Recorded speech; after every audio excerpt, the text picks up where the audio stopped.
Hello guys, कैसे हैं आप लोग। आप सभी का फिर से स्वागत है शिक्षा फार्मेसी मेक इट पॉसिबल पे। सो हमारा ऑर्गेनिक केमिस्ट्री पार्ट 1 काफ़ी अच्छा रहा, काफ़ी लोगों ने उसको देखा, ठीक है, काफ़ी लाइक किया। आज हमारा टॉपिक है पार्ट 2 बेसिक्स ऑफ केमिस्ट्री के ऊपर। लास्ट वीडियो में मैंने आप सबको एक होमवर्क दिया था, आई होप सबने किया होगा बिकॉज ये बहुत हेल्पफुल रहने वाला है आप लोगों के लिए। लास्ट वीडियो में हमने कवर किया था अल्केन और अल्काइल के बारे में, ठीक है। तो आप सभी को पता है अल्काइल को हम क्या बोलते हैं, रेडिकल बोलते हैं, ठीक है, रेडिकल बोलते हैं, इसको रिप्रेजेंट करते हैं हम आर से, ठीक है।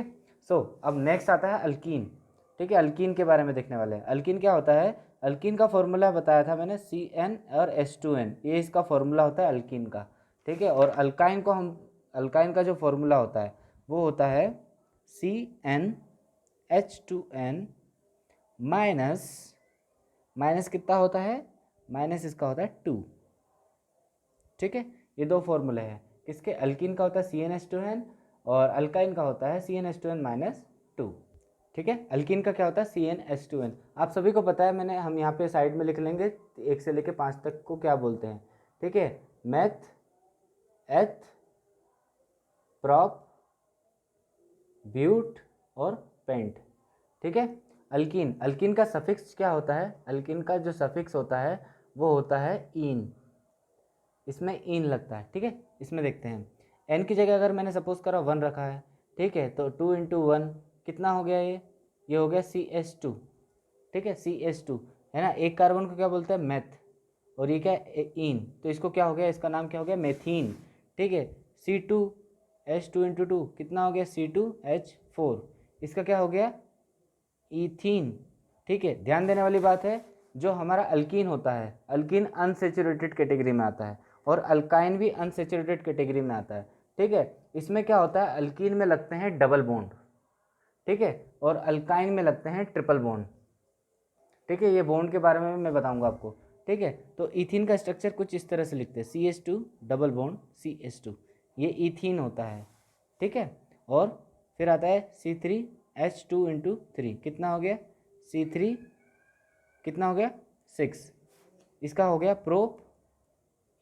प्रोपीन हो गया, ठीक है। इसको कैसे लिखते हैं, CH3CH2 डबल बॉन्ड CH2, ये इसका नाम होता है, ठीक है, प्रोपीन बोलते हैं इसको, ठीक है। नेक्स्ट हम देखते हैं अल्काइन के बारे में।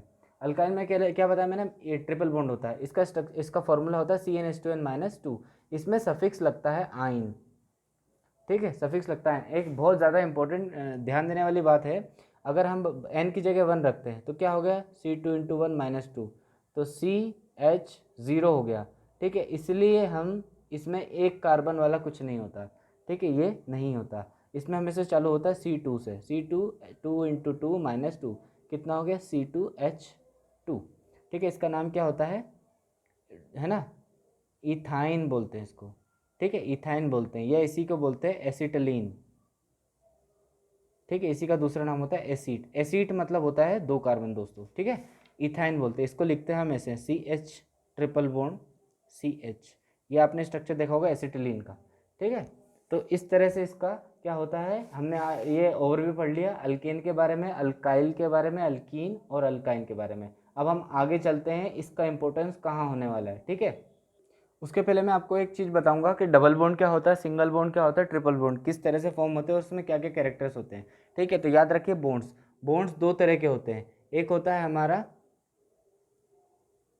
सिग्मा बॉन्ड, ठीक है, और दूसरा होता है हमारा पाई बॉन्ड, ठीक है। इसका सबने नाम सुना है, सिग्मा बॉन्ड को हम किससे डिनोट करते हैं, इससे, ठीक है, और पाई को किससे करते हैं, सब लोग जानते हैं, इससे, ठीक है। तो पाई बॉन्ड और सिग्मा बॉन्ड्स में डिफरेंस क्या होता है, तो उसके पहले हम चलते हैं, सपोज कीजिए हमने एक स्ट्रक्चर बनाया, एक, आप सभी को पता है स्ट्रक्चर किसका है, ठीक है, किसका स्ट्रक्चर है ये, बताइए ज़रा सोच के। एक कार्बन है मतलब मेथ, ठीक है। अब इसमें 4 हाइड्रोजन है मतलब क्या हो गया एन, तो ये मीथेन का स्ट्रक्चर है, ठीक है। मीथेन के स्ट्रक्चर में हम देखेंगे इसमें जो ये बॉन्ड बने हुए हैं, ठीक है, बॉन्ड बने हुए हैं, ठीक है, इन बॉन्ड्स को बोलते हैं सिग्मा बॉन्ड। अल्केन में क्या होते हैं, सिग्मा बॉन्ड प्रेजेंट होते हैं, अल्केन में क्या होते हैं, सिग्मा बॉन्ड प्रेजेंट होते हैं, ठीक है। और इसकी एक खासियत और होती है, उसके पहले भी मैं आपको एक चीज़ बताना चाहूँगा, ठीक है। हमारे जो बिल्कुल ओवरव्यू लूँगा मैं, छोटा सा ओवरव्यू। आपने सबने ऑर्बिटल्स के नाम सुने होंगे, एस, पी, डी और एफ के बारे में। S orbital, P orbital, D orbital, F orbital, ठीक है। एस ऑर्बिटल में क्या होता है, इसका शेप क्या होता है, एस ऑर्बिटल का शेप होता है स्पेरिकल, इस तरह का शेप होता है, ठीक है। पी ऑर्बिटल का शेप क्या होता है, डम्बल, इसका शेप ऐसा होता है, ऐसा होता है और ऐसा होता है, ठीक है। एक्स है ना, एक्स वाई जेड, इसको बोलते हैं P X, P Y, P Z. और डी का भी होता है डबल डम्बल, ठीक है। तो इन दोनों को ज़्यादा इंपॉर्टेंस नहीं है, पहले हमें एस और पी का देखना है, ठीक है। इसका होता है क्या, स्फेरिकल, और इसका क्या होता है, डम्बल शेप होते हैं पी ऑर्बिटल्स के, ठीक है।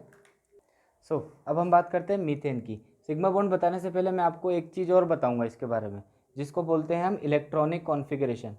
इलेक्ट्रॉनिक कॉन्फ़िगरेशन के बारे में, इलेक्ट्रॉनिक कॉन्फ़िगरेशन के बारे में बताऊंगा। आप सभी ने नाम सुना होगा, बहुत से लोगों को पता भी हो इलेक्ट्रॉनिक कॉन्फ़िगरेशन क्या हुआ है। इलेक्ट्रॉनिक कॉन्फ़िगरेशंस डिपेंड करती है किस तरह से ये रूल को फॉलो करती, कौन से रूल को फॉलो करती, कुछ फॉलोइंग रूल्स हैं, ठीक है। एक होता है आफबाउ रूल, आफबाउस रूल, एक आफबाउस रूल होता है, ठीक है। दूसरा रूल होता है हुंड रूल, हुंड्स रूल, ठीक है। ये दो रूल को मेनली ये फॉलो करती है। इसके बाद फिर कुछ रूल्स होते हैं जिसमें आपने सुना होगा अनसर्टेनिटी, हाइजेनबर्ग, ठीक है। हाइजेनबर्ग्स प्रिंसिपल सुना होगा, अनसर्टेनिटी वाला, ठीक है। यह अनसर्टेनिटी प्रिंसिपल है। और फिर लास्ट आपने सुना होगा पाउलीज रूल के बारे में, ठीक है। ये रूल्स आपने सुने होंगे, उस पर ही इलेक्ट्रॉनिक कॉन्फ़िगरेशन डिपेंड करती है। तो मैं आपको सिर्फ इन दोनों के बारे में बताऊंगा, आफबाउ और हुंड, क्योंकि अभी यही ज़्यादा इंपॉर्टेंट है, ठीक है। तो आफबाउ ने क्या बोला था, जो आफबाउ का जो प्रिंसिपल है, आफबाउ के प्रिंसिपल के अकॉर्डिंग क्या हुआ था, जो इलेक्ट्रॉन्स का मूवमेंट होता है, तो मूवमेंट ऑफ इलेक्ट्रॉन होता है वो कैसा होता है, इन द इंक्रीजिंग ऑर्डर। किस में होता है, इंक्रीजिंग ऑर्डर में होता है।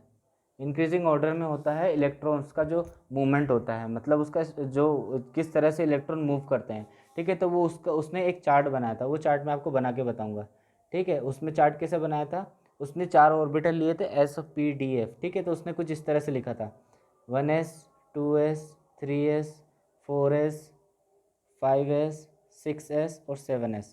फिर लिया था उसने 2p, 3p, 4p, 5p और 6p।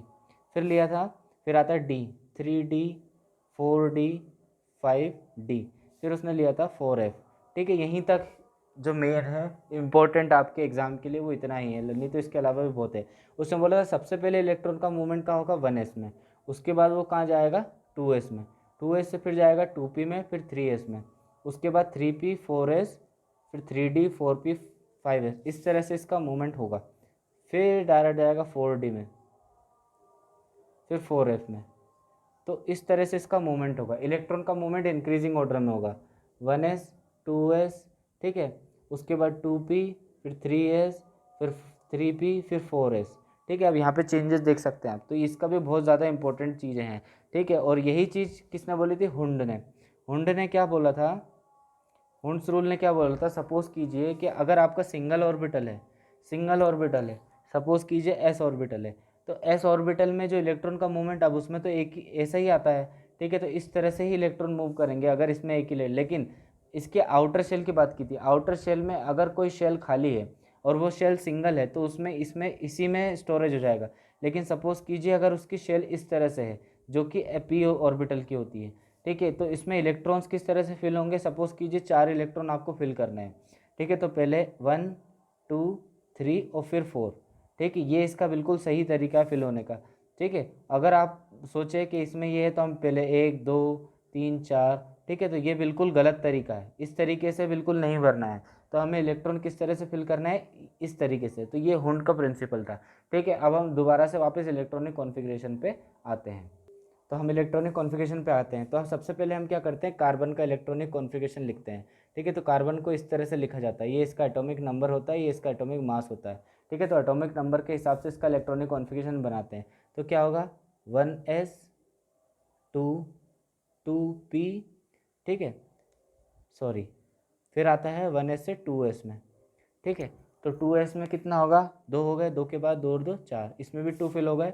फिर 2p, अब बचे कितने, 4 तो हो चुके, बचे 2, तो 2 इसमें आते हैं। तो फिलिंग कैसे होती है, इस तरह से देखिए, 1s, ये इसका इनर शेल है, फिर आउटर शेल चालू होता है, ये देखिए, ठीक है, 2p तो 1 और 2, ये इस तरह से फिलिंग होती है कार्बन की।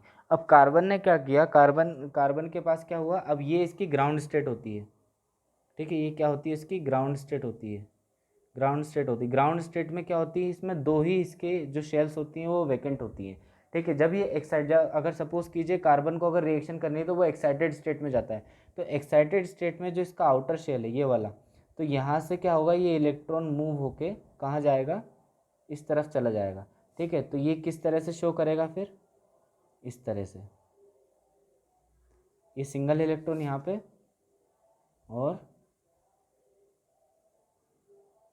ये 3 इलेक्ट्रॉन यहाँ पे फिल हो गए, ठीक है। अब देख सकते हैं, अब यहाँ पे इसको जितने, अब मैं एक चीज़ और बताऊंगा इसके पहले, इसके बाद क्या बताऊंगा कि आपको एक बेसिक रूल के बारे में पता होना चाहिए जिसको हम बोलते हैं ऑक्टेट रूल, ठीक है। ऑक्टेट रूल क्या होता है, अगर किसी की आउटर शेल में, अगर किसी की क्या हुआ था, अगर किसी के आउटर शेल में 8 इलेक्ट्रॉन्स होते हैं, 8 इलेक्ट्रॉन ये 1 इलेक्ट्रॉन्स होते हैं, तो वो क्या हो जाता है, वो क्या बना, क्या किस तरह से नेचर शो करता है, इनर्ट नेचर शो करता है, इनर्ट बिहेवियर शो करता है। याद कीजिए मैंने आपको लास्ट वीडियो में पीरियडिक टेबल के बारे में बताया था, वो मैंने इसीलिए बताया था ताकि नेक्स्ट वीडियो में मैं उसको कवर कर सकूं, लेकिन बहुत सारे लोगों ने क्वेश्चंस किए हैं कि आपने फर्स्ट वीडियो में पीरियडिक टेबल जो थोड़ा सा ओवरव्यू बताया था उसका मतलब क्या था, वो उसका मतलब अब बताऊंगा, ठीक है।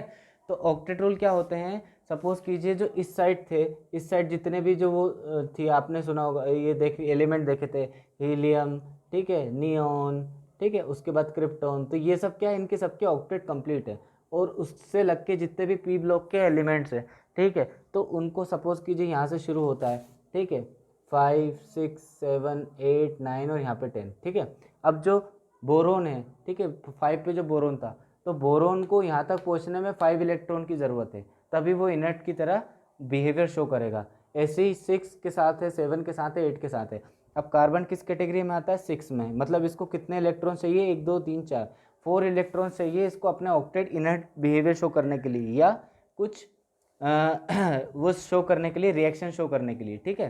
तो वो क्या करता है, अब वो ग्राउंड स्टेट में है, अब ग्राउंड स्टेट में उसकी इलेक्ट्रॉनिक कॉन्फ़िगरेशन शो कर रही है कि इसके पास 2 इलेक्ट्रॉन की जगह खाली है ना, 2 इलेक्ट्रॉन की जगह खाली, ये शेल तो पूरी खाली है तो इसमें कोई मतलब नहीं है, यहाँ पे 2 इलेक्ट्रॉन की जगह खाली, तो क्या होता है कि ये एक्साइटेड स्टेट में जाता है और इसकी 4 शेल खाली कर देता है, इसीलिए ये 4 वैलेंसी शो करता है। इसीलिए कार्बन कितनी वैलेंसी शो करता है, 4 वैलेंसी शो करता है, इसीलिए इसको बोलते हैं tetra valency of carbon, tetra valency of carbon, ये आपने वर्ड सुना होगा टेट्रा वैलेंसी ऑफ कार्बन के बारे में, ठीक है। टेट्रा वैलेंसी ऑफ कार्बन कब शो करता है, जब वो एक्साइटेड स्टेट में जाके अपने आउटर शेल के s ऑर्बिटल से एक इलेक्ट्रॉन ट्रांसफर करके इसको बोलते हैं हम px, इसको बोलते हैं py, इसको बोलते हैं pz, जब वो अपने s ऑर्बिटल से इलेक्ट्रॉन ट्रांसफर करता है pz ऑर्बिटल में, तो क्या होता है कि वो वैलेंसी शो करता है। अब उसके 1 2 3 4 वैकेंट हो गए, ये हाफ फिल्ड है ना, तो मतलब इसको 4 इलेक्ट्रॉन की ज़रूरत है, मतलब 4 वैलेंसी वो शो कर रहा है। जितने इलेक्ट्रॉन की ज़रूरत पड़ती है ऑक्टेट पूरा करने के लिए उसको हम वैलेंसी बोलते हैं, याद रखिए, ठीक है। तो वैलेंसी, अब 4 वैलेंसी की ज़रूरत है, मतलब इसने क्या किया, हाइड्रोजन से ले लिए इलेक्ट्रॉन, तो हाइड्रोजन ने एक अपना इलेक्ट्रॉन यहाँ दे दिया, एक हाइड्रोजन ने यहाँ दे दिया, एक ने यहाँ दे दिया और एक ने यहाँ दे दिया, इसलिए 4 हाइड्रोजन लगे, ठीक है। तो मतलब हाइड्रोजन ने क्या किया, अपनी इसकी टेट्रा वैलेंसी को कंप्लीट करने के लिए अपने 4 इलेक्ट्रॉन दे दिए, तो इसीलिए ये कंपाउंड क्या बना, CH4। तो CH4 का बेसिक ये है, इस तरह से वो बनता है, ठीक है। तो मैंने क्या बताया कि इस तरह से वो टेट्रा वैलेंसी शो करता है। अब हम देखते हैं CH4 का स्ट्रक्चर, CH4 का स्ट्रक्चर कुछ इस तरह से होता है, ठीक है, इस तरह से वो बनता है CH4, ठीक है। अब याद रखने वाली बात है, बहुत ज़्यादा याद रखने वाली बात है कि ये किस तरह से सिग्मा बॉन्डिंग शो करता है, ठीक है। तो इसका बहुत बेसिक प्रिंसिपल है, वो आप याद रखिए। अभी मैंने आपको इलेक्ट्रॉनिक कॉन्फ़िगरेशन बना के बताई थी, 1s2 2s2 और 2p2, ठीक है, बना के बताई थी। मतलब इसमें क्या हो रहा था, कौन कौन पार्टिसिपेट कर रहा था यहाँ पे, px px और py इसका पार्टिसिपेट कर रहा था, ठीक है। मतलब क्या हुआ, इसने एक एक इलेक्ट्रॉन, हाइड्रोजन ने एक इलेक्ट्रॉन कहाँ दिए, अब देख सकते हैं आप यहाँ पे, मैं बना के बताऊंगा आपको, ठीक है। देखिए ये इसका डंबल शेप यहाँ पे, ये इसका डंबल शेप यहाँ पे, ठीक है। अब यहाँ पे हाइड्रोजन के, अब हाइड्रोजन में क्या होता है, हाइड्रोजन की वैलेंसी अगर अपन हाइड्रोजन का इलेक्ट्रॉनिक कॉन्फ़िगरेशन में 1 ही एटॉमिक नंबर है, मतलब इसमें आता है 1s1, मतलब इसके पास एक ही इलेक्ट्रॉन है, ठीक है, एक इलेक्ट्रॉन है, तो वो क्या करेगा, स्फेरिकल शेप शो करेगा, ठीक है। तो इसने क्या किया, हाइड्रोजन ने अपने एक इलेक्ट्रॉन और कार्बन के इलेक्ट्रॉन के साथ क्या कर दिए, एक बॉन्डिंग कर दी, ठीक है। मतलब अब यहाँ पे क्या हो रहा है, देखो एक बॉन्डिंग हो रही है। तो जो सिग्मा बॉन्डिंग होती है, सिग्मा बॉन्डिंग किसको बोलते हैं, जब कोई भी ऑर्बिटल हेड टू हेड, जब कोई भी orbital head to head overlap करता है। यहाँ पे क्या हो रहा है, ये यहाँ पे क्या हो रहा है, ओवरलैपिंग हो रही है, ठीक है। ये क्या हो रहा है, ये ओवरलैपिंग हो रही है, ओवरलैपिंग हो रही है, ठीक है। जब भी कोई और दो ऑर्बिटल आपस में ओवरलैप करते हैं, वो भी हेड टू हेड, ठीक है, इसका भी हेड है और इसका भी हेड है, तब क्या होता है, सिग्मा बॉन्ड फॉर्म होता है, ठीक है। और जब सपोज कीजिए अगर किसी का शेप इस तरह से है, इस तरह से, और उसने ओवरलैपिंग इस तरह से करी, ठीक है। अब यहाँ पे इसने ओवरलैप करी, यहाँ पे ओवरलैप करी, तो जब साइड टू साइड ओवरलैप होता है, जब हेड टू हेड ओवरलैप हो रहा था तब सिग्मा बॉन्डिंग हो रही थी, जब साइड टू साइड ओवरलैप होगा तो तब कौन सी बॉन्डिंग होती है, तब यहाँ पे पाई बॉन्डिंग होती है, ठीक है। तो बॉन्डिंग इस तरह से होती है, ठीक है। और अगर हम देखें CH4 में तो सारी सिग्मा बॉन्डिंग है, ठीक है। फिर अगर अब मैं बात करूँ डबल बॉन्ड की, तो एक CH2 डबल बॉन्ड CH2 है, ठीक है। अब यहाँ डबल बॉन्ड आ रहा, अब आपने, अब ये तो हो गया सेचुरेटेड अल्केन के एग्जाम्पल, ठीक है। अब अनसेचुरेटेड अल्कीन के एग्जाम्पल क्या है वो मैं अभी आपको बता रहा हूँ, ठीक है। तो CH2 डबल बॉन्ड CH2, इसको हम कुछ इस तरह से बनाते हैं, इसको इस तरह से लिखते हैं, ठीक है। CH2 और CH2, याद रखिए CH2 में एक बॉन्ड होता है सिग्मा और एक बॉन्ड होता है पाई। मैं आपको बना के बताता हूँ स्ट्रक्चर, कुछ इस तरह से बनता है, ठीक है। इसका स्ट्रक्चर, इसमें या हेड टू हेड ओवरलैपिंग हो रही है, ठीक है। फिर यहाँ पे हेड टू हेड ओवरलैपिंग हो रही है, ठीक, इधर भी हेड टू हेड, इधर भी हेड टू हेड, यहाँ पे भी हेड टू हेड ओवरलैप हो रहा है, इधर देखिए यहाँ पे हाइड्रोजन के साथ, ठीक है। इस तरह से हेड टू हेड ओवरलैप हो रहा है, और यहाँ पे भी, तो मतलब यहाँ पे सिग्मा बॉन्ड, यहाँ पे भी सिग्मा बॉन्ड, इधर भी सिग्मा बॉन्ड, यहाँ भी सिग्मा बॉन्ड, यहाँ भी। अब आप बोल रहे हैं कि यहाँ पे पाई बॉन्ड होता है, तो कैसे होता है बताता हूँ।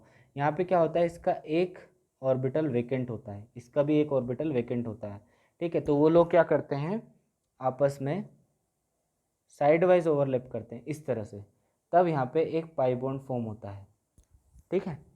तब क्या होता है, पाई बॉन्ड। तो इसीलिए बोलते हैं CH2 में एक सिग्मा बॉन्ड होता है और एक पाई बॉन्ड होता है। अब यहाँ पे साइड वाइज हो रही है इसलिए पाई बॉन्ड है, ठीक है। तो ये एग्जांपल आपके लिए काफ़ी होगा, ठीक है। नेक्स्ट देखते हैं, ठीक है। तो यहाँ पे आपने समझा। अब हम पढ़ने वाले हैं फंक्शनल ग्रुप के बारे में, फंक्शनल ग्रुप के बारे में पढ़ने वाले हैं, ठीक है। किसके बारे में पढ़ने वाले हैं, फंक्शनल ग्रुप के बारे में पढ़ने वाले हैं। तो ध्यान दीजिए, फंक्शनल ग्रुप के बारे में पढ़ने वाले हैं। फंक्शनल ग्रुप क्या होते हैं, ऐसे ग्रुप होते हैं जिसकी वजह से जितने भी कंपाउंड होते हैं वो फंक्शन में आते हैं, ठीक है, फंक्शन में आते हैं। ये कुछ फॉलोइंग टाइप्स के होते हैं, इन्हीं की वजह से पूरी ऑर्गेनिक केमिस्ट्री रेगुलेट होती है, ठीक है। तो इसमें सबसे पहला फंक्शनल ग्रुप आता है जिसको हम बोलते हैं ROH, ठीक है, ROH। आर मतलब मैंने अभी बताया था अल्काइल ग्रुप होता है, रेडिकल बोलते हैं, और OH इसको बोलते हैं हम हाइड्रोक्सी, ठीक है, हाइड्रोक्सी ग्रुप बोलते हैं, ठीक है।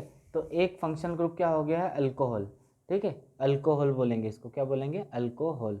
और साइड में इसको बोलते हैं हाइड्रोक्सी, ये अकेला अगर साइड चेन में है तो उसको हाइड्रोक्सी बोलेंगे, ठीक है। फिर नेक्स्ट आता है हमारा कौन सा, CHO, इसको हम बोलते हैं एल्डिहाइड, क्या बोलते हैं इसको, एल्डिहाइड, ठीक है। फिर नेक्स्ट आता है हमारा